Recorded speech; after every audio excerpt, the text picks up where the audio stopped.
ពីអ្នកនឹងស្មាគេមិនដឹងរឿងមែនហ៎ចាប់ចេញមកលឿនមកពួកកូនហែងដឹងអស់ហើយចេញមក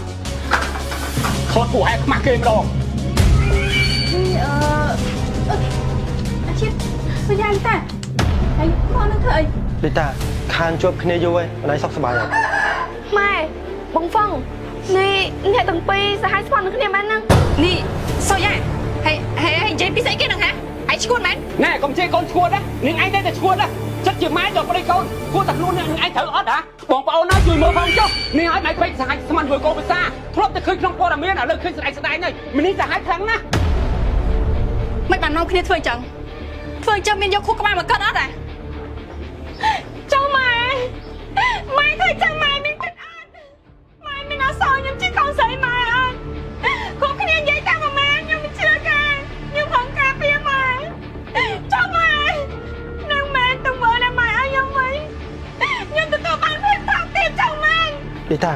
អូនស្ដាប់បងឲ្យម៉ែបកស្រាយសិនបានអត់គ្រប់យ៉ាងគឺអត់ដូចតែតោះគ្នាគិតទេអញ្ចឹង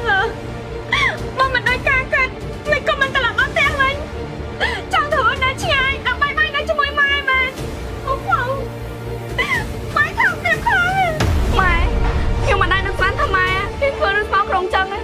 ម៉ែភ័យខ្ញុំតាមត្រង់មើលថាម៉ែអត់បានដោយបាសនាលើក្នុងមេត្រាអត់គឺម៉ែទៅរកបងបងនៅភ្នំពេញមិញមារាប្រាប់ខ្ញុំអស់ហើយលោកនាងឯងចង់ឲ្យនាងឯងចាំមើលមានរឿងធ្វើបកចែកទៀតចាំមើលអញធ្លាប់ប្រាប់ពួកនាងឯងដែរតែពួកណែអត់ជឿទេបងប្អូនណាជួយមើលផងចុះនេះម៉ែទៅតាមប្តីកូនទៅតាមទៅថោកទៀតប៉ុណ្ណាហ៎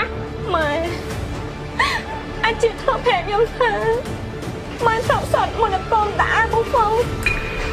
តាមប៉ុណ្ណឹងម៉ែដាក់ស្នាប្តីខ្ញុំថាអីម៉ែថាចឹងថាអីកើតទៅមើលស្មាក៏បានលៀមម៉ែថាទៅរួចដែរចាក់ចអន់ហ្នឹងលាក្បាលអញប៉ុណ្ណឹងគ្រប់គ្រាន់ទៅត្រូវហើយរឿងគ្រប់យ៉ាងគឺអញអ្នកធ្វើទាំងអស់អញអត់បានទៅវិបស្សនាទេអញទៅរកហ្វុងនៅភ្នំពេញហើយហ្វុងមិនចូលផ្ទះគឺអញជាអ្នកមិនឲ្យចូលតែមានសួរមូលហេតុអញអត់ដោយសារអីគឺហ្វុងនេះមានចង្អាក់សន្តិរងនាងឯងសាក់មើលខ្លួនមើលខ្លួនអញបងហ្វុងអូបាញ់កាត់អីណាណែពួកនាងឯងកុំជឿវាម៉ែនាងឯងក៏ហត់នាងឯងទេត្រង់ណាដែលថាខ្ញុំក៏ហត់ស្នាមលើស្បែកនេះមានបើកគ្រប់ភ្នែកមើលអត់ណាហើយហ្វុងណាគេតែប្រាប់ម៉ែថាគេមានជំងឺហ្នឹងតែគេឲ្យម៉ែនេះជួយលាក់ផងខ្លាចឲ្យដឹងឲ្យបារម្ភតែម៉ែវាមិនអស់ចិត្តទុកម៉ែឡើងទៅមើលគេដល់ពេញទៅពួកអីគាត់ថាគេគ្មានទីពឹងខែពីពួកយើងទេហើយចាំពេលត្រឡប់មកវិញមិនក៏មិនចូលផ្ទះចាំបាច់នៅក្រៅទៅអីហ្វុងទៅធូរស្រាលស្នាមលើក្នុងមិនតាន់បាត់ផងមិនគ្នាចូលផ្ទះតាមពិតទៅមិនត្រូវបោះសក់ទេតែគ្នាសុំ